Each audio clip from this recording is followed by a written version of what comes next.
Okay, we're recording, buddy. All right, welcome to the Homeschool Podcast, everybody. Thanks for tuning in. We're excited to have you here. Come on in and sit down. Woohoo! It's time to get schooled. Anyway, this episode is brought to you by FreshRoastedCoffee.com. We're very excited to be working with them. It's our new sponsor, Fresh Roasted Coffee. They specialize in fresh, organic coffee delivered right to your door. There's no minimum purchase necessary. As a matter of fact, if you spend more than $30, it's free shipping. And if you use the coffee grounds, they'll send that over to you. If you use the pods, like if you use a Keurig, they have those too. They have everything. They have gift baskets with coffee and mugs and on-the-go little thermoses and stuff like that. Really cool gift baskets. It would be great for Father's Day. So what you're going to do is you're going to go to FreshRoastedCoffee.com and you're going to use the promo code SCHOOL. It's promo code SCHOOL to get 10% off your entire order. No minimum purchase necessary. You got 10% off. It's on us at the Homeschool Podcast. Also, this episode is brought to you by BullyMake.com. BullyMake.com, you guys, you've heard me talk about it once before. If you have a dog, just go ahead and try this shit if you haven't already. It's a box that gets delivered right to your door, and there's dog toys in it that he's guaranteed to not just rip apart. There's sturdy toys. It's all made for like bulldogs or like pit bulls, Rottweilers, dogs that normally tear those toys apart. Those power chewers. They've also got a bunch of treats, like bags of treats. The last box I had 4 treats in one box, like bags of treats. They're all healthy. You can go in there and say like, hey, my dog has allergies or he's got a weak stomach, and they'll send you the right treats, and it's all healthy, all made in the USA. And you're gonna go to bullymake.com, use the promo code HOME to get $10 off your order. You can just try one box. You don't have to do the monthly subscription unless you want to, but it's fun because every month is a different theme. But if you want, you can just try it and do one box to get $10 off. What else we got here? We got the watches. The watches. Have you guys went and checked out DMC Watches yet? Do me a favor, if you're going to go check it out, click the link in the description. Don't just go to DMC Watch. Click the link because then I'm going to get the credit. It makes a great father's gift. What better gift than to give your dad a watch? Isn't that the real gift you want to give a man? Huh? Yes, your right. dad's always late to shit. Yeah. Anyway, DMC Watch, you guys. It's the DeLorean Motor Company. They make the DeLorean. It's just a really cool, unique watch. Not a lot of people have it. I have it, and I get compliments all the time. And if you go to use my link, I get the credit for sending you over there. And also, you're going to get 15% off just for using my link. And it ships right from London, everybody. That's a good percentage. You guys are hooked up for Father's Day. That's right. So anyway, I'm here with my co-host, Kevin Lyons. Hey, buddy. And today our guest is Al Del Bene. He's calling in from Australia. He's a very funny comic that used to live here in the United States that I've had the pleasure of working with a bunch, and he's just super funny. And he moved to Australia, and I haven't talked to him like verbally in a really long time. Oh, man. So it's going to be great to have him call into the podcast. So here we go. It's the Homeschool Podcast. Let's do this.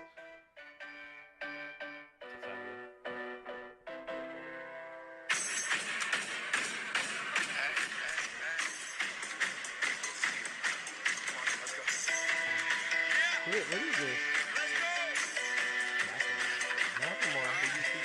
I don't know, bro. I think that dealing with someone who doesn't play that. Return to the Mac. Get up what it is, what it does, what it is, what it isn't. Looking for a better way to get up out of bed instead of getting on the internet and checking a new hit me get. First shot, That was a lot of fast words. Did you say Cosby's Sweater Game? I don't know.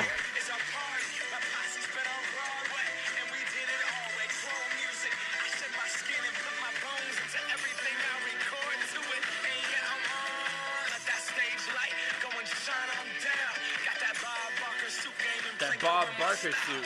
Money.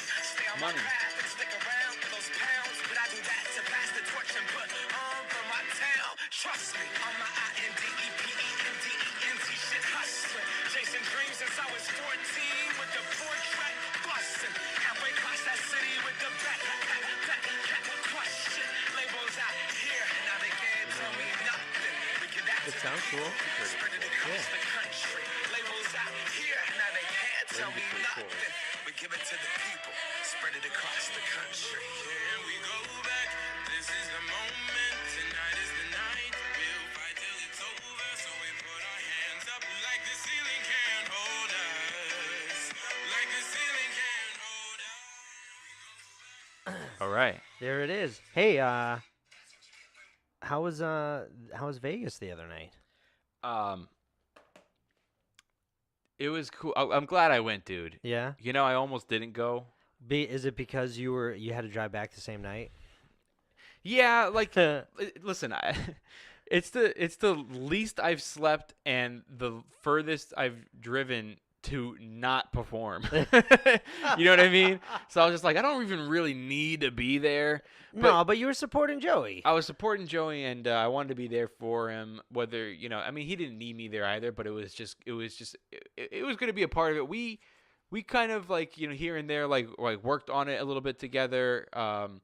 And it was great. I really wanted to be there to see the final touch, Yeah. and I'm glad I did end up going because Steve Simone went, Yeah, Lee he's funny. Sayat went, Kate Quigley, like pretty much everybody who's like in the rotation of like being Joey's openers, Yeah. and guys that I've worked with, were all there like showing love. There was just like so much love in the room, bro. It was just happy. I was happy to be there, and I we got to go backstage and we're hanging out in Joey's trailer, just Yeah. having laughs and stuff, and it was just a fun time. That's awesome. Except for the drive back. Yeah, dude, I was fucking exhausted. Dude, I can't believe you drove there and drove back in the same night. That Yeah. is crazy. I would never do that. I left at 2:00 in the afternoon on Monday. Yeah. That's when they were taping, was Monday night, and I got there. The show was supposed to be at 7:30, but thank God tapings never start on time. Yeah. And I got there like with maybe like 9 minutes to spare to 7:00. And I literally changed my clothes in my car because I was like, wearing comfortable clothes while I was driving. Dude, it was 110 degrees Oh, driving fuck that. through the desert.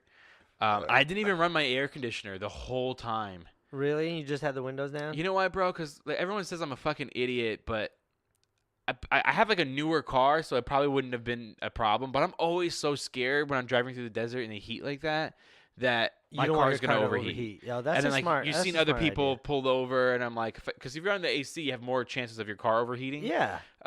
So I didn't run the AC the whole time, and whenever I'm driving with Jen on a road trip, with my wife, and she hates when I have the windows down because it's like too loud and windy. Yeah. I was by myself. I'm like, I just had the windows down, bro. Fucking going 90 miles an hour on the That's freeway. well, that's like having an air conditioner, right? Well, not when there's 110 degrees wind blowing through. Really? I just had my shirt off the whole way driving. I still can't get rid of the sweat smell. Like as Really? many times as I've showered. You know, like when you sweat like really, really bad, it bakes into you. Yeah. Like you still smell it like Oh. after you start sweating again. Go to a sauna. Yeah. That's what I should do, Sweat man. that shit out. Get like oils rubbed in me and shit. I don't know about that. But I'm glad I came back and I was exhausted, and I got back at like 5:30 in the morning. I had to wake up early the next day. I only slept like 2 hours. Oh, that's And then the crazy. following night, last night, I had a spot. Even Joey told me, because he flew back Tuesday afternoon, and he was like, "So you gonna stay home tonight and get some rest?" And I was like, "Fuck no, I got a spot tonight." He was like, "No, you don't." He's like, "Cancel it, just cancel it." I'm like, "I'm not gonna cancel, man. Like I really like have been waiting to try this new bit. Like, I'm excited for it." And I went, and I'm glad I went and did that too. How'd the bit go? It's been going great. Like, I did tell you about it, but we didn't talk about it on the podcast. I have this new bit about ice cream that I'm working on. Oh, I love it. As stupid as it may sound, it's a joke about ice cream, but yeah. it's got like 3 parts to it, so it's kind of like a bit, Yeah. and it's coming together. And the first 2 times I tried it didn't work, but last night I did it, and I did it a little different. It worked. And even someone in the audience came up to me afterward and told me that I was their favorite comic Oh, of that's the so night. cool. And they're like, dude, how did you make me laugh with something so silly as ice cream? Like, you performed that joke so well. So I'm glad that I did it. But even Joey was like, no, don't go, cancel it. And I'm like, come on, man. Like, I want to do it. So tonight's my night for just staying in and relaxing. Yeah. That's what I'm gonna do tonight. Okay. Um, Good for you, man. yeah, I'm gonna rest, but I'm glad that I did that. So yeah, dude, like Vegas, I'm so fucking happy for Joey, man. Like that's. But besides that, I don't know. It's hard to explain, but I feel like whenever he succeeds, I feel like I'm succeeding. Yeah. You know, like his success is my success. Part of the reason I feel like that is because I've just known him since before he was as big as he is. Yeah. I've known him before he even had his own podcast and stuff like that. But mostly the reason is I feel like we're family at this point and we've worked out a lot of stuff together. But mostly the reason is that like I don't think like I've ever known anybody who's come back. Like, it's got to be like the biggest comeback of all fucking time. Yeah. And you ever be like in a situation that you feel like you don't see how you could ever get out of this? Uh-huh. You know, like fucking whatever it is, bills piling up, you got to do this, you got to do that. You can't get out of this. And Yeah. it all seems like it's so much that like you're never going to get out of it. I've been feeling that a lot lately, too. Really? Yeah. Have you really? Yeah. Like about what? Just exactly what you were saying, like bills, Bills? piling up. Yeah, bills and And it just seems other like shit. so much, and you're like, how am I ever going to get out of it? And then it's like, my car registration's due. Yeah. And then like you missed that payment, so then they're like, okay, but here's the late fee because you didn't pay your car registration on time. I just paid mine $318. Did you have late fees, or that's just what it was? No, it was late fee. I waited like 4 fucking months. Yeah, see that? But that's the thing, because like, and then you think like some people, they don't even ever pay it, Yeah. and then they'll get it towed eventually. Yep. And then you have the tow fee, and then the tickets, Everything. and then It all just the all bills, piles up. rent, Yeah, and then fuck yeah, so man. like imagine like thinking about Joey's life, like imagine how he must have felt. He probably thought like there's no, maybe he didn't, but like there's no way how I'm getting out of this. I just don't see it happening. Mhm. It's all piling on way too heavy, dude. His mom died when he was like 16. So and she was the only parent, you know what I mean? So Yeah. he didn't have anybody. He was homeless. Yeah. Then went from being homeless to like, you know, he eventually like got a girl pregnant. They got fucking married. You know, he's got his first daughter out there, and you know, he went through a crazy divorce. He went through a custody battle. Then like had not on top of like bills and stuff and trying to live and survive on his own. Then he's got like fucking child support hanging Yeah. over his head. All the stuff that probably made you. Oh, and then he went to prison for fucking like kidnapping somebody. Oh, what? You didn't know that story? I didn't know about that. He does a bit about it in the special, so you'll have to hear about that. But he kidnapped somebody, but not like, you know, put somebody in like I have your fucking son. Not like that. No ransom. No ransom. Yeah. So like He just borrowed. apparently the somebody. law is when you force someone to go somewhere they don't want to go, it's kidnapping. So Yeah. he like held someone up at gunpoint and made him move to like a different location. So that's Oh, okay. kidnapping. So they charged him with kidnapping. He was in dude, in 1988 I was born. He was in prison like that whole year. And like imagine like owing so much to child support, fucking prison, getting out, trying to like get a job when you have like a criminal record, and then like you're starting stand-up comedy. Like you probably feel like you're never gonna get out of this mess. So Well, why even try? Because there's nowhere else to go but up. Yeah, and that's that true. mentality is like what gets me through a lot of those times, because like I'm the way I think about shit is weird, but like whenever I get so stressed out, I think about the last time I got that stressed out over something, and now that doesn't even matter anymore. It's just like life goes on. So when you get fucking super stressed out about the bills you have to pay, Yeah. you're not getting spots, or you just feel like you're at the bottom. I mean, it's just like Mm-hmm. give it some time, and then it will be fine. Like I always look ahead and be like, it's not going to be that bad later on. It sucks right now. Yeah, and then like I'm thinking about like you or me, and like, we're thinking about our own problems. And I'm just thinking like, fuck, well he had it way worse than I did. Yeah. And I sometimes feel like trapped, like it's never gonna get better. I can't get Yeah. out of this. But like he just fucking kept piling through, just kept getting on stage, and probably didn't even think he was ever gonna make it as a comic. He just got on stage to get on stage because he liked it. Yeah. And like just kept piling through. Besides the talent of it and talent people telling you you're never gonna make it, he piled through that too. But just the fact of like the life shit he had going on. Yeah. Dude, it makes me feel like I succeed a little bit because like he got through that. I can get through this. Yeah. You know what I mean? Absolutely. So and I almost want to say like I'm proud of him, but I don't even have the balls to say that to him because who am I to say I'm proud of you? You know what I mean? Like maybe like if he had like you know, his uncle or something tell him I'm proud of you or something like that, or his wife, I would understand that, or even his daughter. But like, how is like a comic below you telling you he's proud of you? But it's the word is I'm inspired. Yeah. Well, you can say it like that. I So mean, that's what I'd say. He's Yeah. been a mentor to you, especially Totally. in the So how you stand-up gonna tell your comedy mentor world. I'm proud of you? Well, like through a mentor's point of view, if Right. you spend a lot of time like either grooming somebody or showing them the ropes and all that stuff, and then finally, you know, that person's Mm-hmm. seen a lot of you, and they've seen all the stuff that you've gone through. It's never bad to say that you're No, proud of it's not somebody. a bad thing. I but know what I I try know not what to be you're saying though. disrespectful. Yeah, no, you just but say that definitely was inspired. inspired, That's yeah. And honestly, his success, I feel like, is mine. And when he succeeds, I feel like I succeed, and it makes me feel fucking happy. Yeah. And yeah, dude, and it's for those reasons. So like, I feel like that movie Pursuit of Happiness, Will Smith. Did you ever see that movie? Yeah. Like, they should do a movie about his fucking story, like how far he fucking came in and like had to go through that shit. I'd watch it. Yeah. Hell But yeah. anyway, Maybe Will Smith can play him. So this. The special went good. I'm glad I went. It was a great experience to see how a Netflix special was taped in person. It inspired me to want to do a special. I was just about to say that. You told me that earlier today, that you think, because I've been asking you to do it. We had planned about doing it at one point, and then I just didn't think I would want to do it this soon. I get what you're saying, but and by all means, I'm not going to try to go to Netflix with it. I'm not No. going to fucking try to go to HBO, to Showtime, nothing like that. I know my place. I'll try to go with maybe a different network, or if anything, we'll just fucking stream it on YouTube. But still, you never know. You never know. You never know. You never buddy. know. But anyway, and plus, you guys, because we're gonna shoot it for you. yes, it'll be Me great. and my It's gonna crew. look fantastic. It's gonna look Somebody's fucking gonna great. fucking buy It's it. gonna look It's so good as great. it's gonna look. Al Del Bene is gonna call in here right. soon. Just a little bit about Al Del Bene, real quick. He's a fucking great comic. He's got he's an Italian guy. As far as I know, he grew up on the same block with Dane Cook, and I know for a fact In that he was Massachusetts. in Massachusetts. They were, I think, in Medford. Okay. I think it's Medford. He was his opener for a while. Yep. So this guy calling in is actually the first comic to ever perform at the Staples Center as a comedian. Oh, on our show. Yeah, because technically Dane Cook was the first comic to ever sell it out. Oh, But okay. he was the opener, so he was technically the first comic ever to perform at the Staples Center. Oh, that's cool. He just I haven't seen him in years. We haven't even talked verbally. We keep in touch like over social media and stuff because he lives in Australia now. Yeah.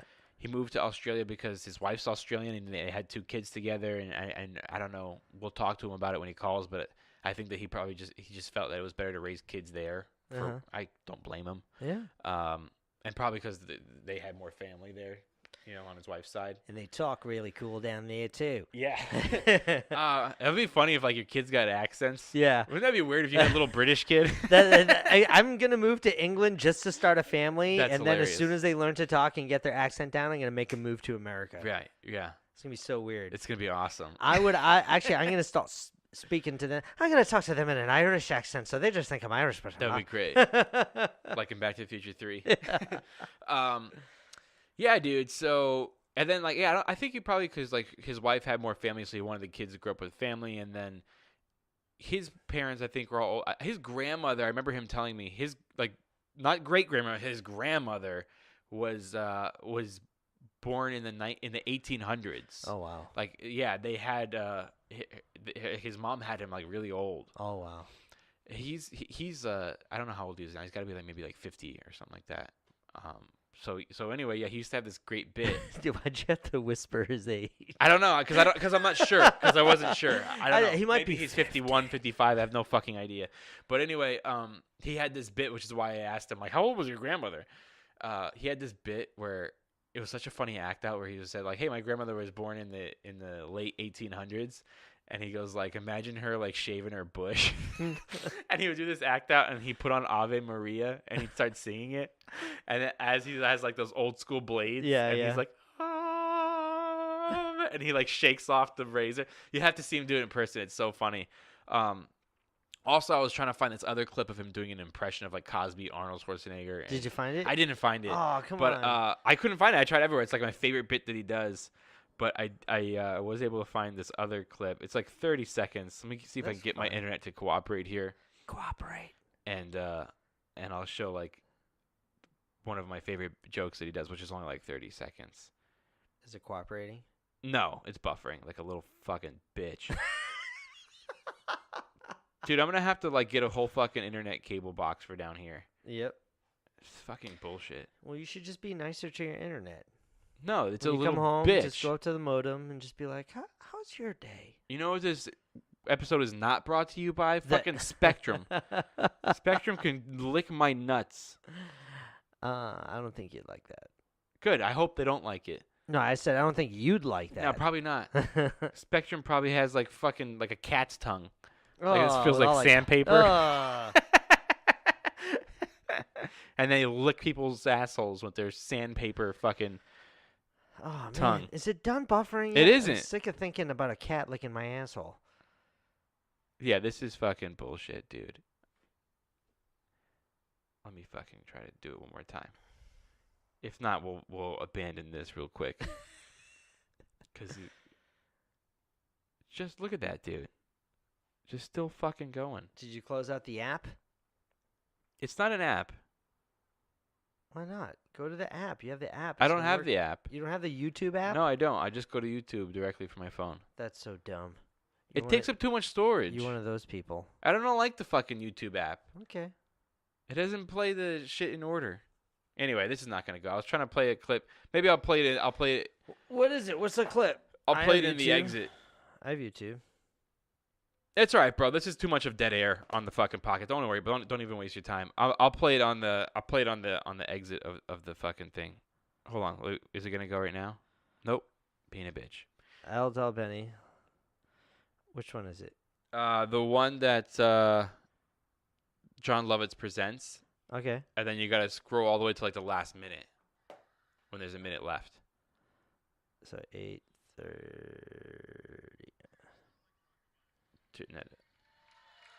Racists, all of you. So he said, "Who does not like Barack Obama?" Look, whether you like him or you don't, you can't deny historic election, right? I was at home watching on TV. I'll never forget it, man. The very second they announced Barack Obama the winner, my phone rang. And it was my friend Steve on the other end. He's a black guy. And he was like, "Oh, yeah, motherfucker. Get to the back of the bus." White folks in the back of the bus now, bitch. And he might be right if we took the bus. But That's it. That's the whole joke. That was it? That's it. That's the whole joke. That's funny.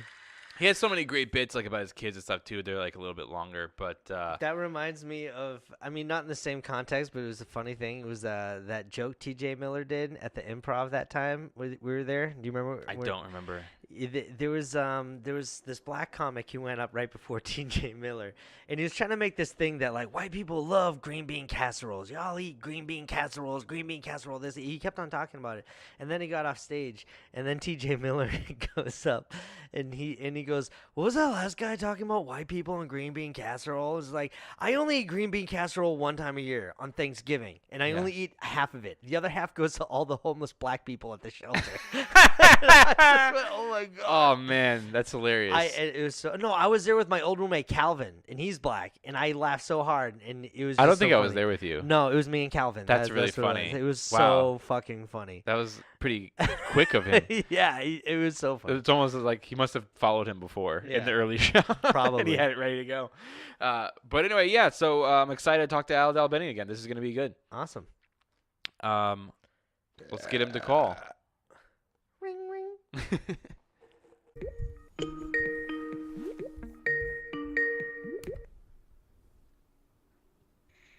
Hey, Al. Hey, what's up, man? There you go. What's up, buddy? How you doing? I'm good. How are you? I'm good. You're in the car? I am. I'm doing errands. Oh, okay. That's cool. All right. Yeah, it's daytime here. Yeah. Do Happy I come Friday, around by the with way. these headphones okay? Yeah, totally. I'm wearing them. Oh, cool. All right. We sound excellent, both of us. You sound great. Yeah. Oh, yeah. Yeah, man. It's Friday over there for you. Congratulations. Thanks, man. You're out there being a dad, running some errands. Yeah, doing dad shit. Drop the kids off at school, and then you got to go do shopping and keep them fed, and it's fucked. How old are your kids now? 8 and 6. The girl's older, right? Or no, the boy's older. The boy's the older one, yeah. That's right. I try to go based off of memory of your jokes. It's been a while, man. It's been a while because I remember the one you were doing about your son's circumcision. And, Yes. and I had to think for a minute and be like, okay, yeah, that was his first kid.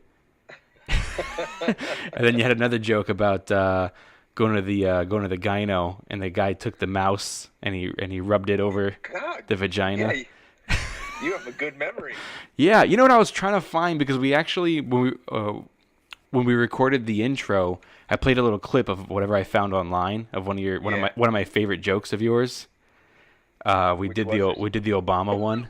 Get to the back of the wow, bus. yeah. Yeah, we're going old school. Yeah. But I was really trying to find the Cosby impression. Yeah, I don't know if there's a video of that exists. I don't think so. I've only seen you do it a Yeah. couple times at a club. Yeah. And then I think every time that you came to that club, I made you do it because I just loved it. And now look where we are. Yeah. So, Yeah, how many years has it been since you've moved to Australia? it's been about 4.5 years, man. Wow. I know. Time just Feels like flies. forever. Yeah. And Yeah. how well, I mean, well, I'm going to get into like a little bit about like how different comedy is there. But which I'm sure it's like different. But where do you live exactly? Because I'm sure everyone just knows Sydney and that's all we know. Yeah. Well, there's the northern beaches of Sydney, which are north of Sydney, and they're beaches. And Okay. And I live there. It's really nice. It's a bit too like it's very white, like extremely white. Okay. Enough to make me go, oh shit. So it's and everyone's really rich. I'm definitely the poorest dude on my street. Which in LA didn't bother me because I was still surrounded by creative people. Like I don't Right. know how people make money without being famous. Like these people are insanely rich. So I'm assuming And you don't because, recognize know- any of them. Yeah, exactly. You don't recognize them. Although Jeff from the Wiggles is my neighbor. I don't know if you know the Wiggles. I do know the Wiggles. Yeah. He's 2 doors down. So Wow. so that makes me feel good. That But, just gives me an idea of like the neighborhood. So that dude Yeah. just lives in Australia? Yeah, he's Australian. Oh, okay. I don't know that much about the Wiggles. Yeah, they're all Australian. Okay. Wow. Yeah. Man. You don't have kids yet? No. Oh, okay. I don't know I that I and the will. way you said that, it doesn't sound like you want. I don't really want any. At least that's Yeah. how I am at in my life right now. But you know, things Right. change when you're in different situations. Right. And your wife is good? Yeah, she's good. She started her own business, and she teaches music in like a group setting to really young kids. Wow. So it's called Ladybug Music, and she has like 9 classes a week in 5 different locations. So she's killing it. That's crazy. Yeah. That's good for her. How Yeah. So your kids got like little accents now? They do. That's Yeah, kind of I mean, awesome, right? It's beyond my control. I mean, yeah, how could it not be? Yeah, it's like I came home it really struck me, like the other day I came home, I just called out for my daughter, and she called back from her room, I'm in here, and I just went, wow, like I thought I stepped on a cat, like it was. That's hilarious. It's full on, yeah. But to them, you have the accent. Well, I think they're used to it. Sure, but I mean, like, if they go to school, the other kids are like, hey, your dad talks funny.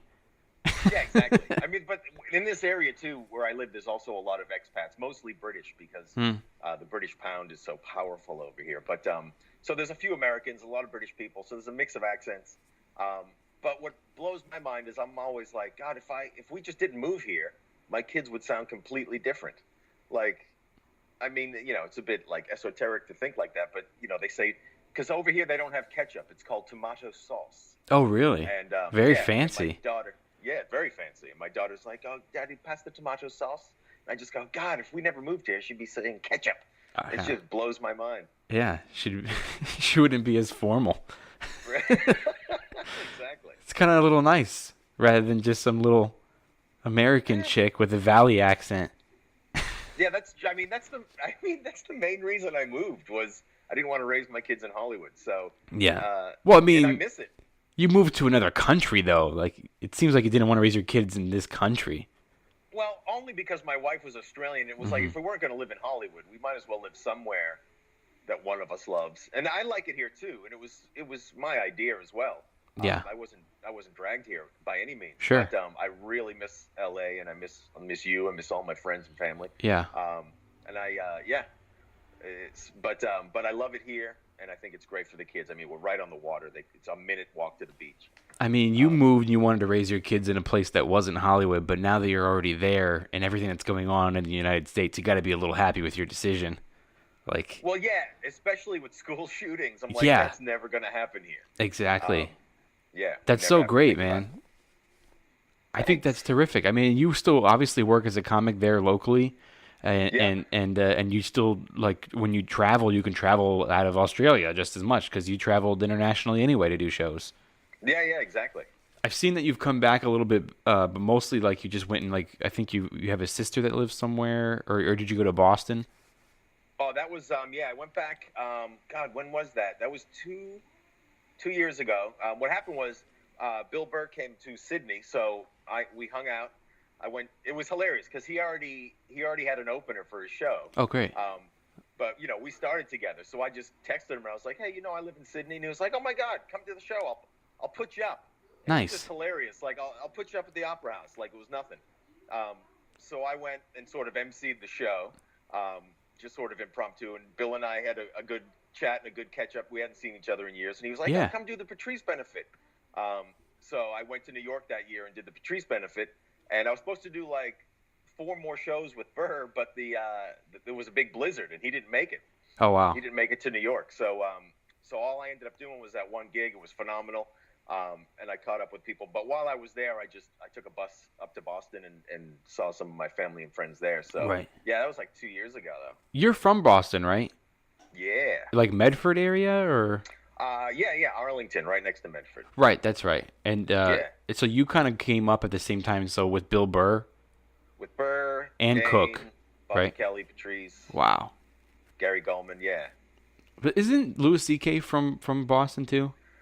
I don't know. I never saw him. I think he's maybe from I got Boston, but there maybe a late. different era. I don't know if he's from Boston or if he started doing comedy in Boston. I've never been bothered enough to Google it. But Right. Well, I've heard I know him he do a did bit comedy, about right? like I'm from Boston, but he doesn't rep his city or anything like that. Like I've heard him talk Yeah. about that. So I don't know. I always assumed like him and Burr were around the same time, but no, I guess not. Yeah, no, I think he was. He was definitely before us. He must have got out before we started. He got out. Yeah, he got out. Well, I'm sorry for all the I don't know. Maybe there are annoying questions about Australia and shit, but I just haven't seen you or talked to you verbally in quite know. some time. I know. Yeah. I haven't seen you since the Ha-Ha. Yeah, those days. Do you still work at the Ha-Ha? I do not work there. Okay. I work the club occasionally. Yeah. Sometimes she'll have me do the weekend, which is nice. Yeah. Just like those spots that you would do on the weekend. Well, they moved. They're not in the same location anymore. I don't know if you heard that. Yeah, I wish. I mean, it looks like it's awesome. From It the pics online. looks very nice. Yeah, it's a little bigger, a little updated, and yeah, it's pretty. They just built like a second stage on the patio. It's pretty cool. You can go cool. do some spots there. It's fun. I'm Yeah. there like maybe once a month, but I mean, yeah, I haven't worked there as an employee probably 4.5 years. Oh, so when I moved. Yeah, I like was when you working there. moved, I was gone. Yeah. And what they do at the old club? What's there now? Just like a cafe or something? It's just sitting there like abandoned. Oh wow. It's weird. Yeah, apparently he sold it to some guy that wanted to like remodel it into a restaurant, but I don't know the story. Like maybe the guy couldn't get the permit, so it's just sitting there. It's been boarded up for like a year or two now. Oh shit. Okay. Yeah, nothing going on in there. Yeah, because for a while they were running both of them, right? Yeah, for a little while they had both of them going, but like the other one was just silly. the old one was just like Matt Taylor doing bringer shows. You know what I mean? Like Matt Taylor. just trying to Oh, keep it shit. alive. Yeah. Yeah, speaking of a couple of dudes, I randomly talked to Rich Aronovich today, which you guys, it was so funny because I was just thinking about him because I knew I was going to have you on, and then I remember when you and him had a podcast together at John Lovett's Comedy Club, you recorded it there, and I went and did that with you guys, and then I was like, just thinking about Rich Aronovich, and then the phone rang and it was him. It was so weird. Psychic. Well, because he ended up moving to New York, and he's in town, I guess. So he's doing some Okay, spots this weekend. Yeah, Miss Rich. Yeah, I had a lot of fun with that podcast. But Lovett's had a falling out with whoever was running the podcast part of his club. I forget who that And company then- was. I don't even think they're around anymore. Toad Hop. Right. And then so they made me, Toad Hop forced me, like, they were like, are you with us or are you with Lovett's? And I was like, well, obviously I'm with Lovett's, Yeah. we're friends. Like, I suck at being in Hollywood because I don't make good, because I just, well, Lovett's is my friend, I'm going to stick with him. Okay, well, that was the honorable Toad Hop- decision. Like, I mean, he was your friend. He's a comic. He got you the podcast in the first place, and he put you on like. Didn't he have like a John Lovett showcase that aired like on he Showtime put or me something? he put me on TV. Yeah. So yeah, it was the honorable choice, but then Toad Hop went okay, and they just deleted all of our. I mean, and as they should have, because we weren't with them anymore. But they deleted all of our podcasts. Yeah. And then we had to sort of start again and find a new audience, and it never caught on again. So, It's freaking tough, dude. Huh? It's tough. It's tough to build an audience. I don't go through like a network, like a podcast network, like Toad Hop or anything like that. Which like I probably would grow faster, but I just like try to just do my own. You know, so I don't have any problems like that. Which like you didn't make the wrong decision because Toad Hop is nowhere around out here. Oh, okay. Yeah, yeah. You didn't burn a bridge with Lovitz, and they're gone. Yeah. Like. Yeah, okay. You know, the new thing now is All Things Comedy. You know, that's like one of the podcast networks. There's a few that are like big. Yeah. Yeah, and it is hard because I've tried a couple out here as well, and part of me gets bored because I go, I don't know really what to talk about. Mm-hmm. You know what I mean? Like, and I can't, and I don't have any. I don't keep it up regularly. Yeah. You know what I mean? It's like, I try to do once a week and I go, it's not going to happen. I have no self-discipline. That's the key is like when you're consistent, that's how it starts to grow. And I've noticed like if I miss a week, I will see drastic drops in my numbers.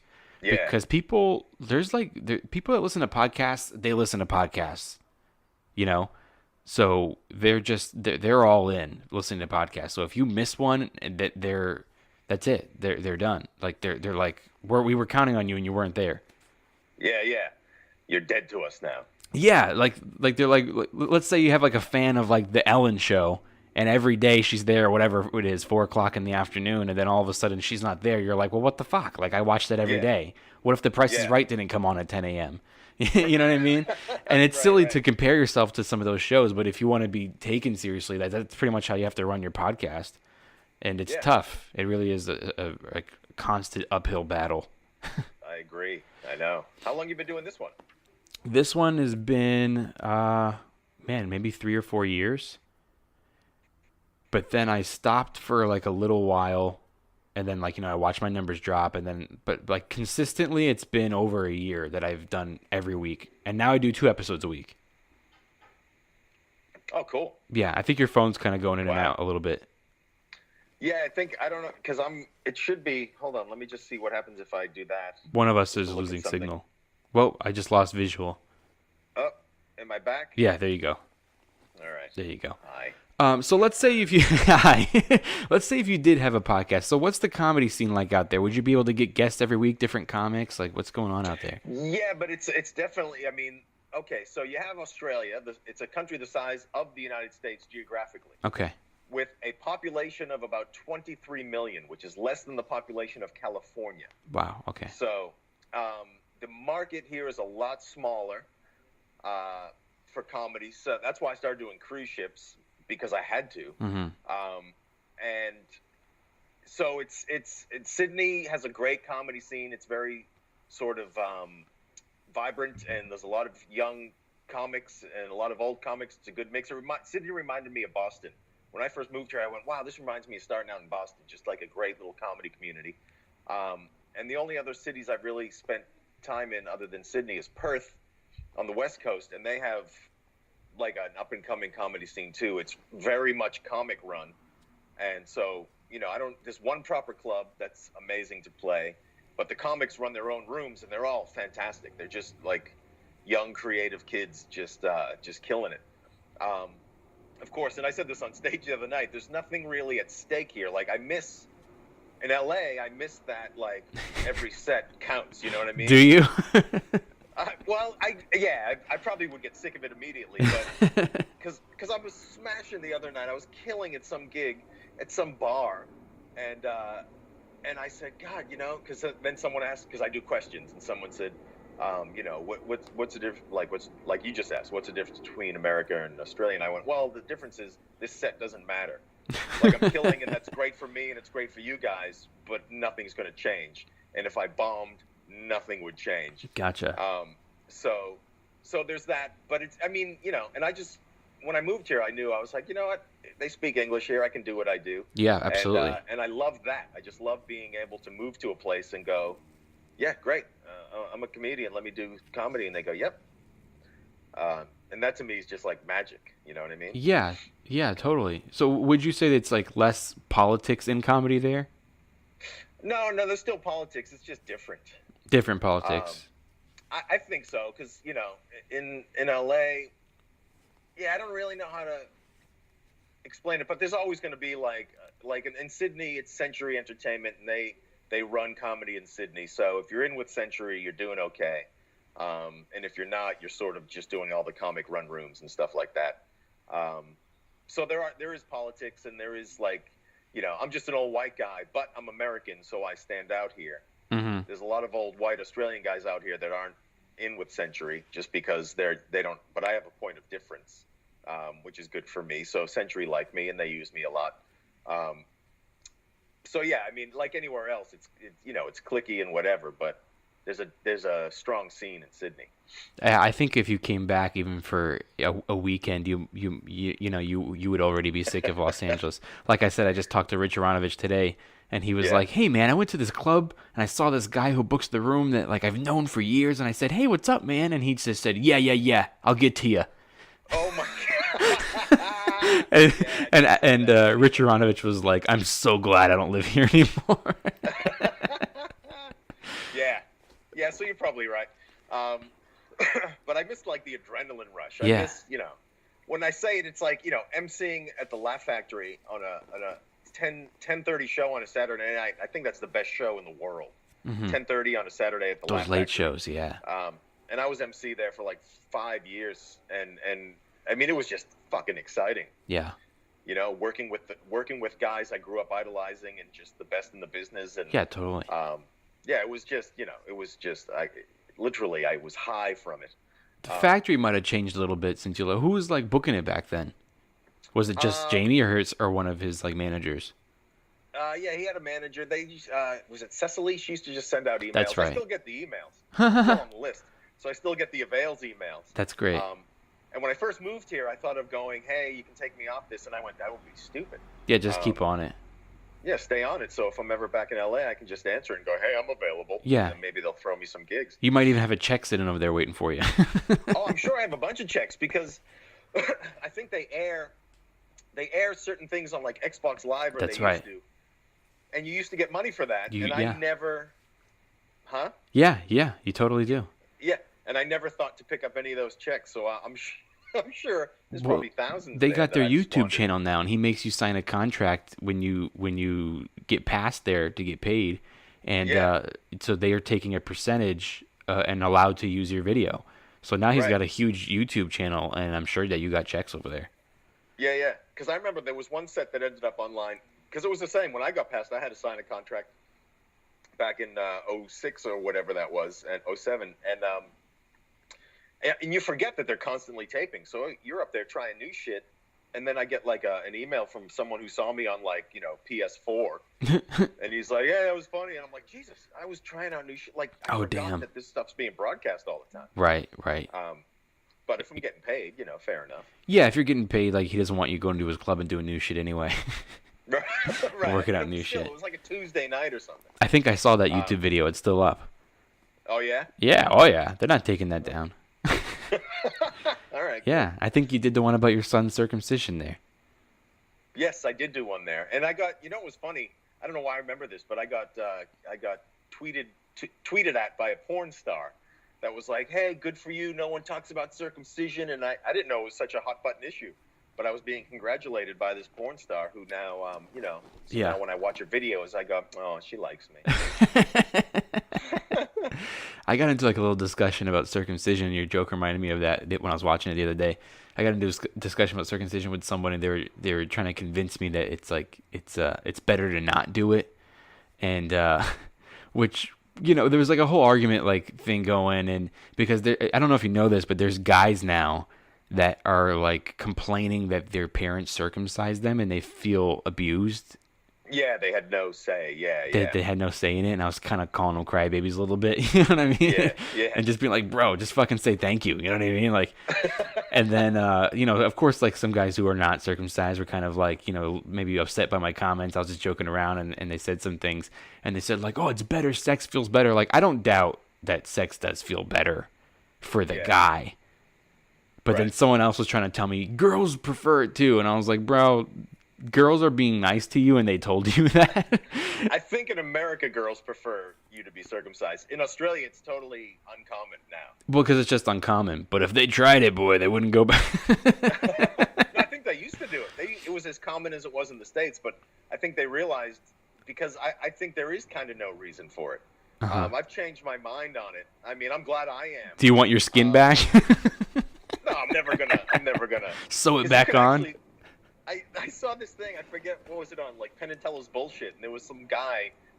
You can get your foreskin back, but you have to like put this thing on your dick that pulls on your dick like constantly, and using gravity, and over like 2 years. It just kind of hangs down. Back. Yeah. Huh? It just kind of hangs down.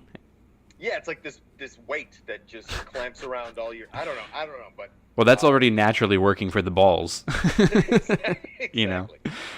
So, yeah, my whole argument was then if that's true, that it feels better for women for them to not be circumcised. And like, why is there no uncircumcised dildos? You know what? That's a good argument. So, but do they have that in Australia, or all the dildos? Not that I don't know. I haven't dildo shopped since I moved here, but I think it's a good question. it is a good question. Maybe they're just harder to manufacture. Maybe you haven't heard that Australian question yet. No. What are the dildos like? Yeah, so I doubt it feels any better for the woman. I don't see how it could.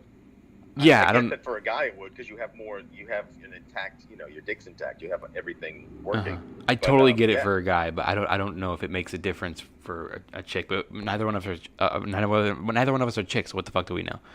Yeah, exactly. And the other thing, and I used to say that in my act, was they say it's 60% better for uncircumcised men, and I said, how the fuck do they know that? Like, how do they quantify the percentage? Do you know what I mean? Like it's just, there's a punchline, but I'm not going to go that far with it. And the other thing is, I don't want to be coming 60% faster than I do right now. Yeah, that's hilarious. I've heard that. Yeah, thanks. But how do they come up with that ratio? Yeah, I don't know. Like that that orgasm was 60% better than than yours. I'm guessing. I just think they probably go, there's 60% more nerves when you're uncircumcised. Therefore. Okay, so let's talk about your material then for a little bit. When you first moved to Australia, when you first made that move, were the material that you had at the time, was it just hitting the same? Does it relate there the same? Yeah, not quite. Like I'm still a killer, but like when I first moved here, I mean, luckily I've been married to an Australian for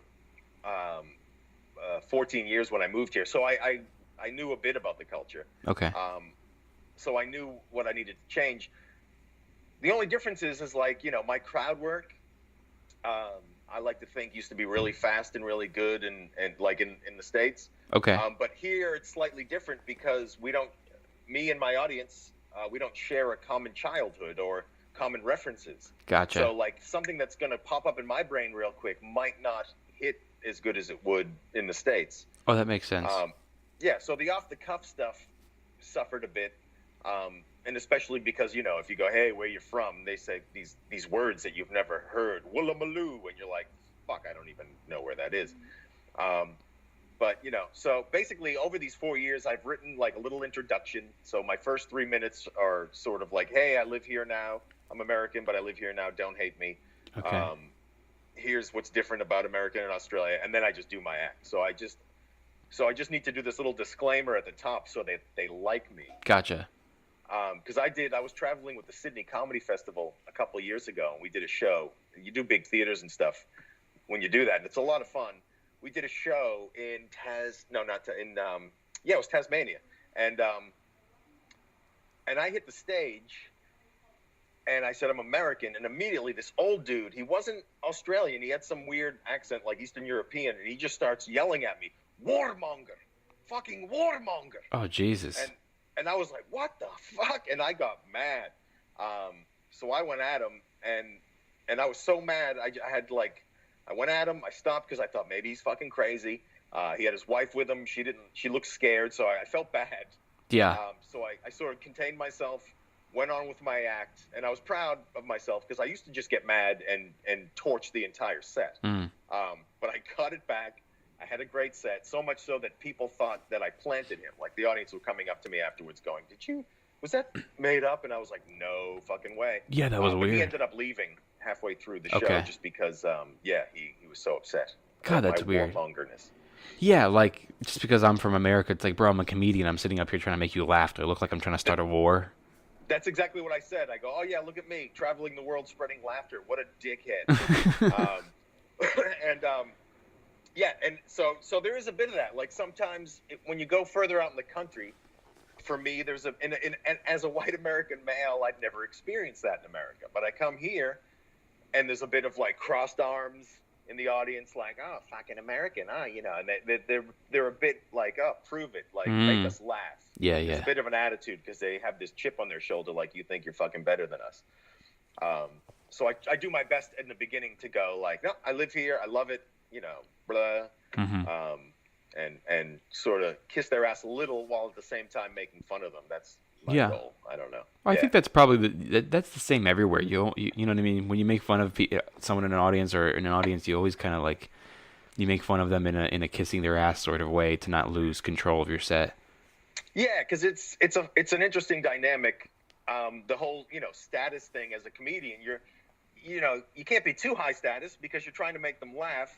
You can't be too low status because you don't want to be groveling. But you have to play that line of high and low status to be like, I'm in control, but I'm also goofy enough to make you guys laugh about stuff. But make no mistake, I'm running the fucking show. Right.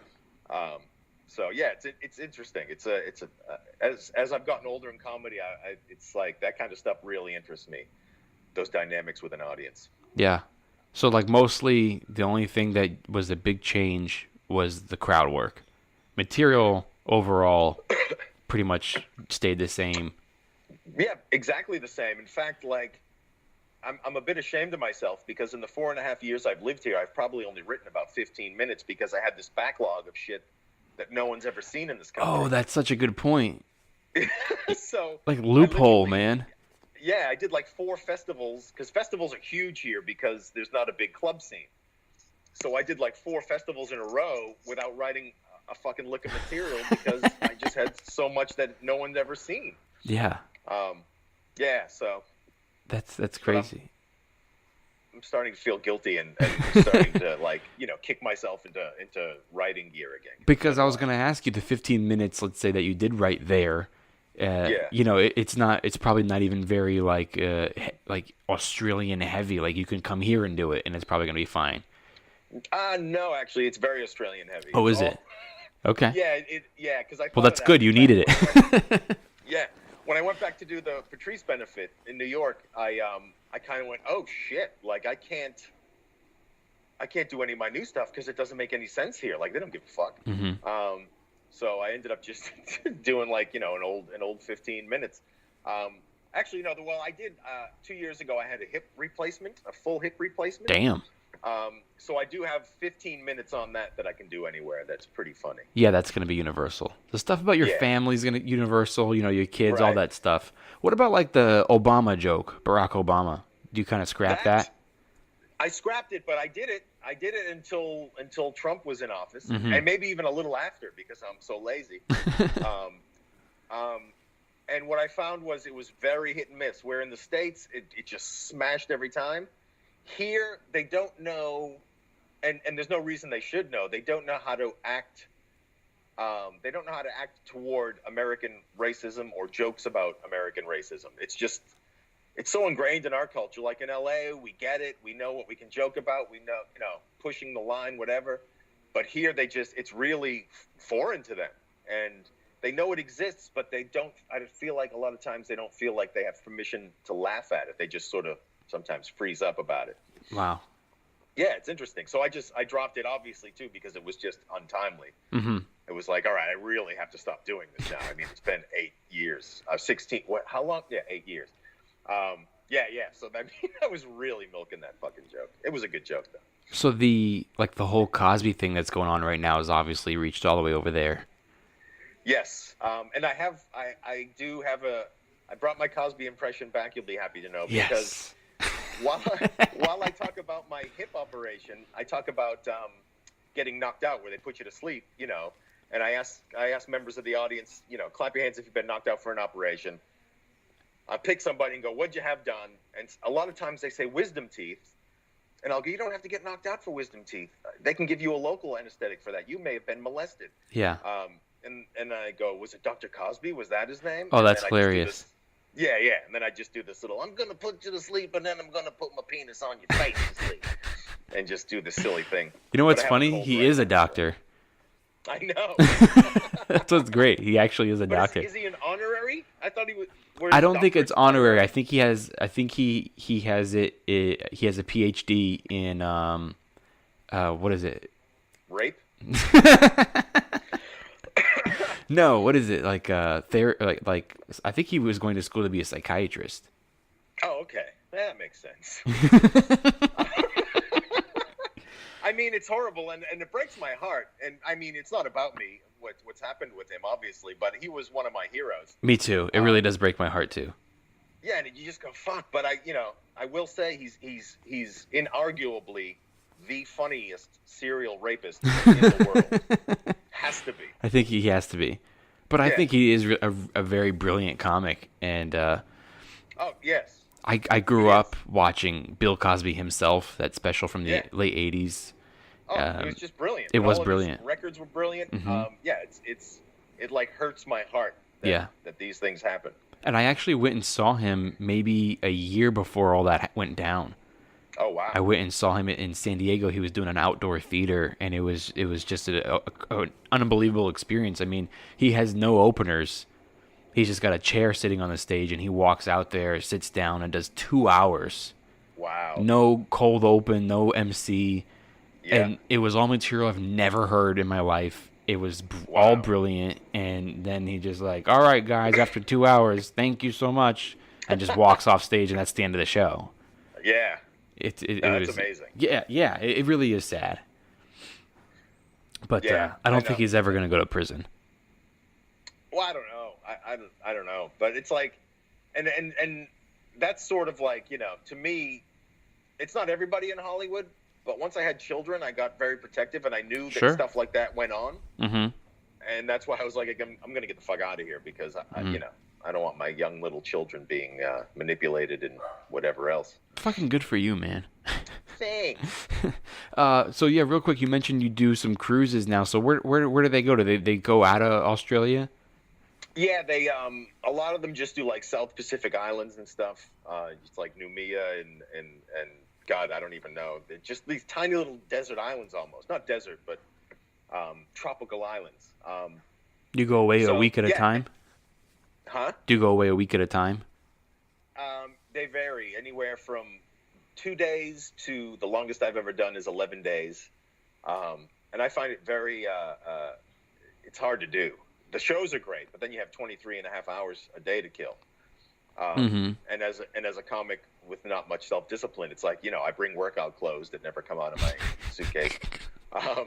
And I just basically just isolate. It's very isolating, depending who you're on with. Sometimes there'll be 4 comics on, Oh, that's cool.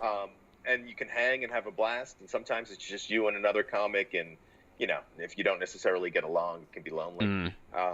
But I heard that some of those cruises, they don't have like internet or TV in the comics room. Is that not really true, or?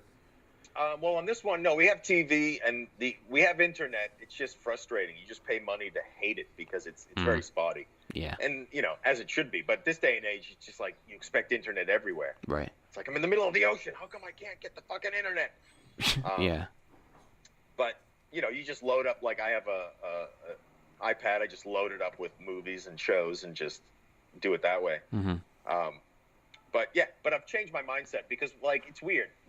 In America, I feel like the concept of a cruise ship comic is like, oh, you're at the end of your career. But here in Australia, a lot of young guys are doing it because it's just a great way to make money, and it's booming over here. The That cruise makes a lot of industry. sense. And they're a lot more lax. Like I wouldn't be able to do cruise ships in America. I wouldn't be able to get away with it. Here, it's just like a comedy club. I can say whatever the fuck I want. the C word in Australia is like saying idiot. You just go, oh, you fucking damn cunt. It's Oh, like wow. no one gives a shit. So I throw that word around. What a comedy heaven. What? It's a comedy heaven.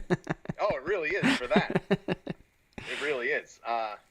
So yeah, I don't think I'd be able to get away with that stuff in the States on a cruise ship. So like, I applaud them for like respecting the comedy club aspect of the shows.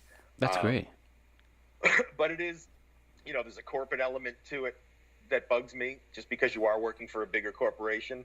And when you're a comedian, like, you know, I've been a club comic for years and years and years, and you travel the country and you're the headliner and you show up, you're sort of the most important person in the room. On a cruise ship, you're the last thing they're thinking about. Yeah. You know what I mean? It's like, shut up, dummy, and get in line and get your thing, because they're trying to keep this ship afloat. So, You're like an employee. You're just... Yes, and it takes a little getting used to. Your ego takes a hit, but then that check comes in and you go, oh, this is why I do this. And how often do you go out on one of those?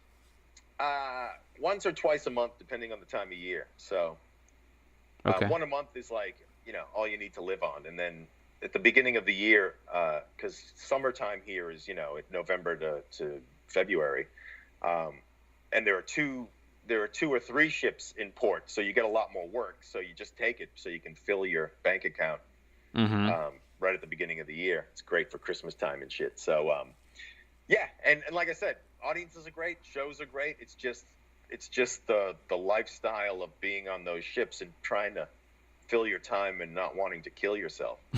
So I just had to change my mindset, where I've gone, you know what? Okay, I'm not always going to have to do these. I look forward to a time when I can look back and go, wow, I remember when I had to do those cruise ships. That was weird. So, you know, putting my mind forward to what's next and how to, you know, replace that money, really. Yeah. With something else. Well, you're a killer, man. You've always been a killer. I mean, you know, you've got you know, several TV credits. You've got an hour album out, and I imagine that you know, the clubs just took to you right away, and you're right up there swinging with their headliners and fucking getting a lot of what clubs there are and what stand-up shows there are. I imagine that you're right in there, you know. Yeah. It was I was kind of dumb when I moved here, because I just moved here. and then once I was here for like a few months, I went, and I sent out some emails with a video attached, and I started getting some work, but I still had this LA mentality, because I didn't realize how it worked here. So I turned down a lot of shows, and I didn't make much money that first year. And then the second year, my New Year's resolution was, I'm just going to take any gig that has money. And I did that, and then word got out that this old American dude's good. And then I just started, and then it was just never looking back. So now all I do now is just answer offers. I don't contact anybody. Gotcha. Which feels nice. That's great. You know, it's like I just sit back, and what's weird now is the business is basically, in Australia, the business is basically run on Facebook Messenger. So you just get all these messages like, hey, you free this date? You free that date? Here's money? Can you do that? And you just fill up your calendar and go, great.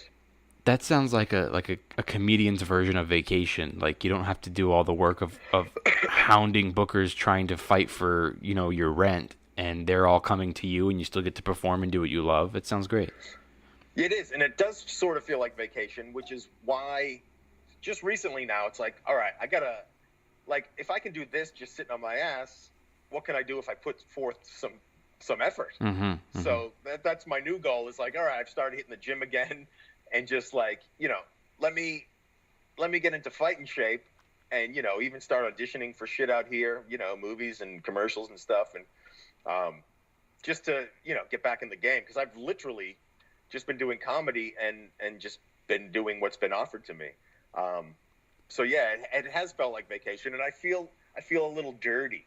You know what I mean? I feel like I've gotten away with something. Yeah. I could see that. I can imagine. Yeah. So it's like, all right, it's time to get back in the fight, and let's see what we can really make happen. Yeah. Because the only way I can replace this money from the cruise ships would be to sell out theaters around Australia. And it's not implausible. I just need to, you know, put the work forth. Sure. Which, like, look what you're getting just by not really putting that much effort into it. So imagine if you put some effort. Yeah. You could take over that town. Oh, man. Are there very many famous Australian comedians? Yeah, you wouldn't have heard of any of them. Yeah. But there's a handful. There's probably a dozen.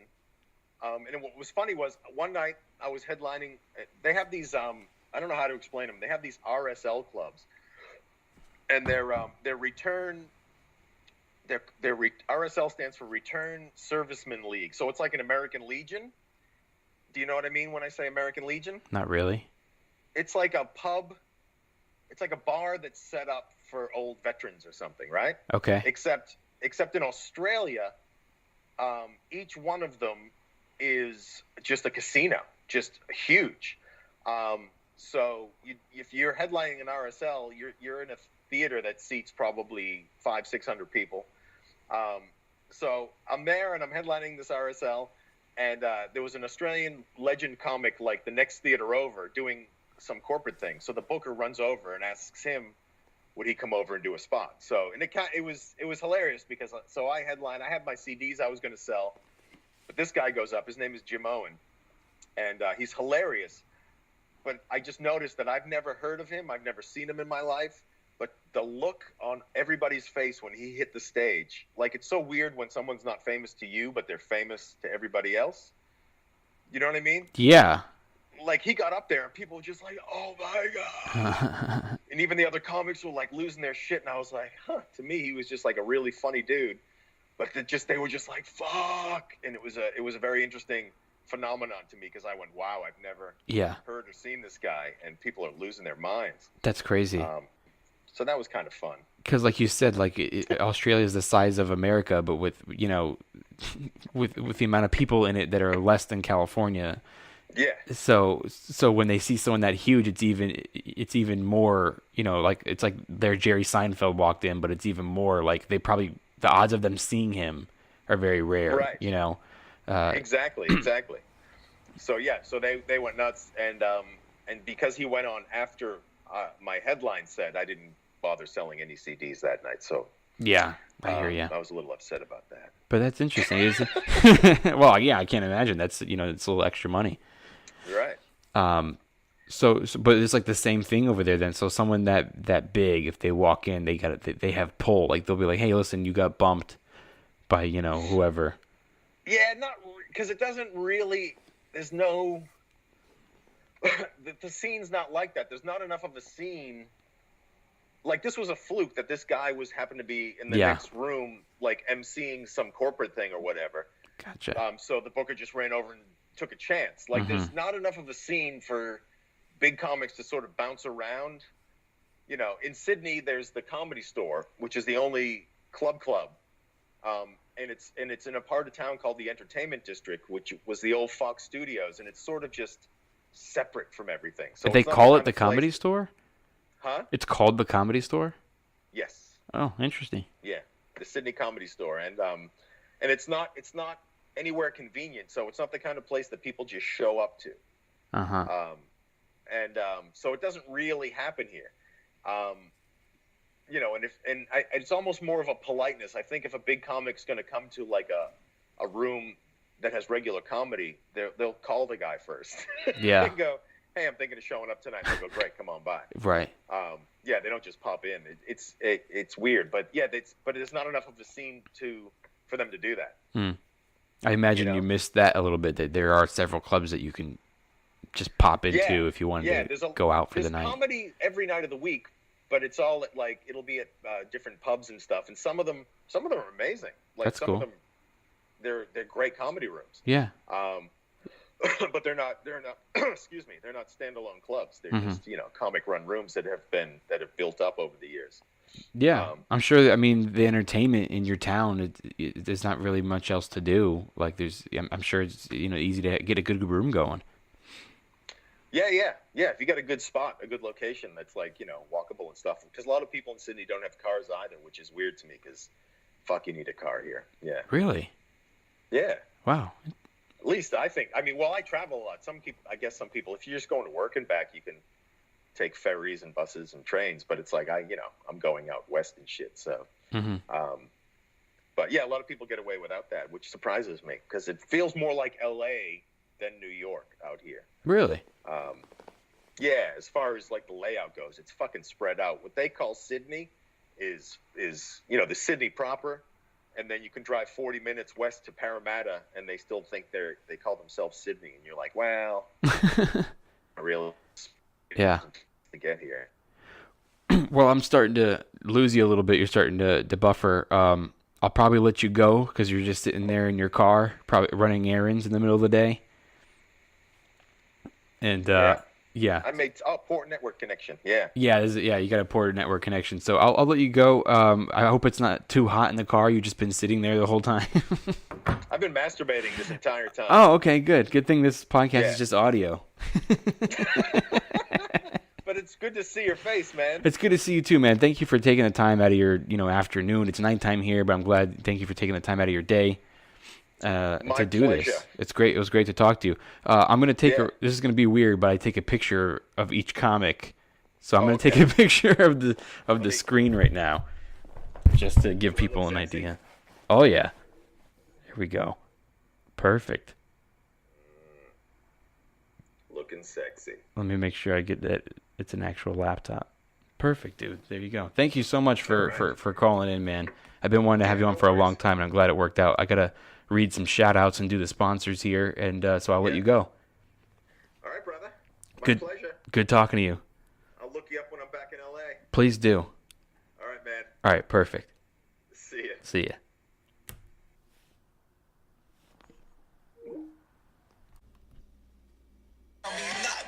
We give it to the people, spread it across the country. Here we go back. This is the moment. Tonight is the night. We'll fight till it's over. So we put our hands up like the ceiling can't hold us. All right, you guys. That was the episode with Al Del Bene. I'm so glad that he called in. It was great to talk to him. I found all that stuff really interesting, and I've always wanted to ask him all those questions. I'm sure he probably gets them all the time, but I think it's an interesting thing to take a stand-up set that you built in one country and then move to another, and come to think about it, like, he always did have material that was probably pretty universal worldwide. I mean, obviously not in countries where there's a language barrier, but I mean, he always talked about his family, his kids, certain things. So I imagine he didn't have to change too much, but I just found that all really interesting. And I'm glad I got to talk to him. He's such a really good guy, really nice guy, and really, really funny too. You guys should keep in touch with him. Al Del Bene. He's on Instagram. He probably posts all the shows that he's doing. And then if any of you guys are in Australia, I know it's a big country, but I'm not sure of all the cities. But if you're in Australia, definitely look him up, check him out. He's hilarious. And let me go ahead and do some shout outs here for this podcast. I want to give a shout out to Ernesto that I just met in Vegas. He was there supporting Uncle Joey in the Netflix taping. It was really nice to meet you, Ernesto.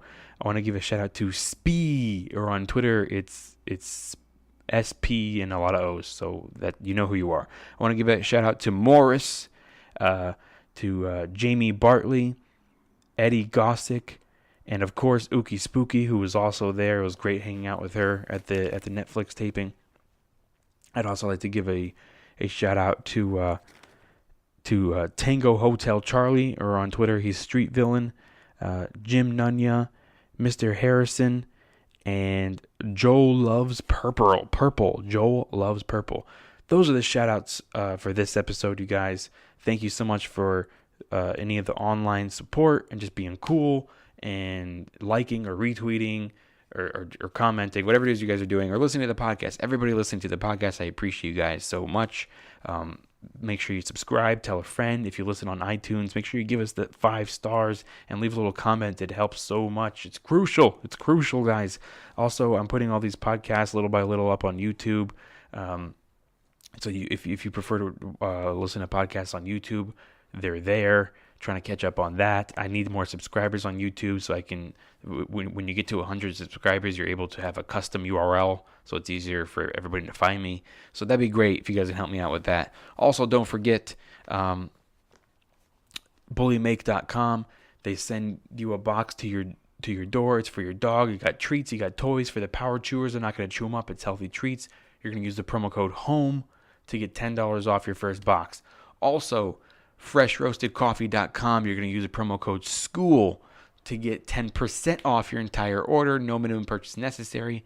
And orders over 30 or 35 bucks, you get free shipping. And you got organic, fresh roasted coffee from all over the world. There's Australian coffee.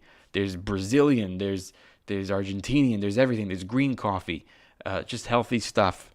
They got gift baskets, perfect for a gift or Father's Day or someone that you know that likes coffee. They got coffee grounds, the pods, freshroastedcoffee.com, promo code SCHOOL at checkout to get 10% off. Also, another great gift for Father's Day is always a watch. You can't go wrong with a watch, or maybe you need a watch for yourself.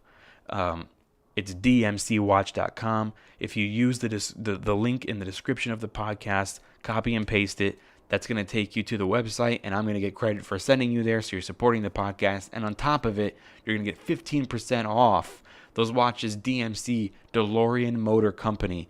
They make watches. It's got the DeLorean embroidered on the back. It's a badass watch. I get compliments all the time. It's unique. And it's just really cool. They got sporty-looking ones. They got classy-looking ones, flashy-looking ones, whatever you're into. They got it. Check them out, and you're going to get 15% off. It ships from London. And when you factor in that it's like euros and like the shipping and taxes and stuff, it comes out to about $120, plus you get 15% off. And it looks like it's like a watch that costs thousands of dollars. I appreciate that. It's unique. Anyway, guys, those are all the sponsors. You support my podcast and help yourself out at the same time with some discounts, and those are all the shout outs. Thank you for listening. Thank you for I don't know if you can tell that my co-host Kevin Lyons was pretty quiet during that interview, because Kevin Lyons was not here. He was here for the beginning, for the intro, and then he had to go because he actually had to get on a plane. His grandmother passed away, so he had to get home to Boston to go to her funeral. So send some positive thoughts over to Kevin, my co-host Kevin Lyons. So I want to thank him. I want to thank Al Del Bene for calling in, taking time out of his day in the middle of the day over there. It's Friday afternoon. He was running errands and he called into the podcast. He's a solid dude. He's hilarious. And that's it, you guys. I appreciate you very, very much. And I'm always excited to do these podcasts for you. Got some great guests coming up. Go back and binge if you have to. Homeschool Podcast. See you next time. When the road gets dark and you can no longer see, just let my love throw a spark. Have a little faith in me. When the tears you cry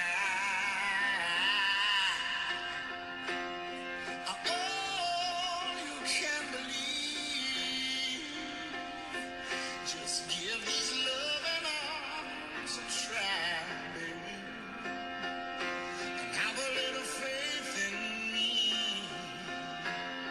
and have a little faith in me,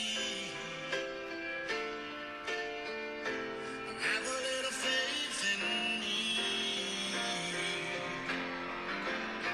and have a little faith in me, have a little faith in me.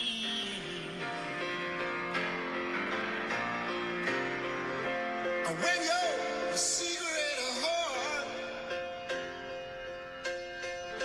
you cannot speak.